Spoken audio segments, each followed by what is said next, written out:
সংসদে আজ ঘটে গেল এক আশ্চর্য ঘটনা। সাংবাদিকবৃন্দ, রাষ্ট্রপতি সবেমাত্র ভাষণ শুরু করেছেন, সেই সময় বিরোধী দলীয় যে সমস্ত এমপিরা ছিলেন তারা প্ল্যাকার্ড হাতে স্লোগান দিতে আরম্ভ করে। ঠিক এই মুহূর্তে রাষ্ট্রপতি কিছুটা বিব্রত বোধ করতে পারেন, এই আশঙ্কা করছিলেন পিছনে থাকা আর্মি কর্মকর্তা।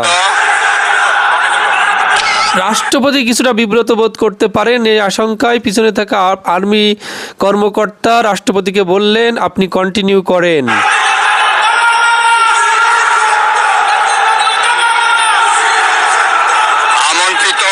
তারপরও কিন্তু বিরোধী দলের স্লোগান থেমে যাচ্ছিল না, ফলে রাষ্ট্রপতি কিছুটা সময় থেমে যান, যেমনটা আপনারা ভিডিওতে দেখলেন, এবং তিনি কিছুটা বিব্রত বোধ করছিলেন এবং ভাবছিলেন তিনি বক্তব্য চালিয়ে যাবেন কি না। সবাইকে জানাই আন্তরিক অভিনন্দন ও শুভেচ্ছা।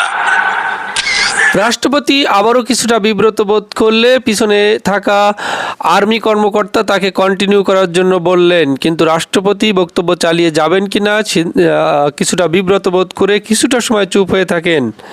তারপরই ঘটল সেই আশ্চর্যজনক ঘটনাটি। কী ঘটনাটি আমি আপনাদেরকে দেখাচ্ছি এখন।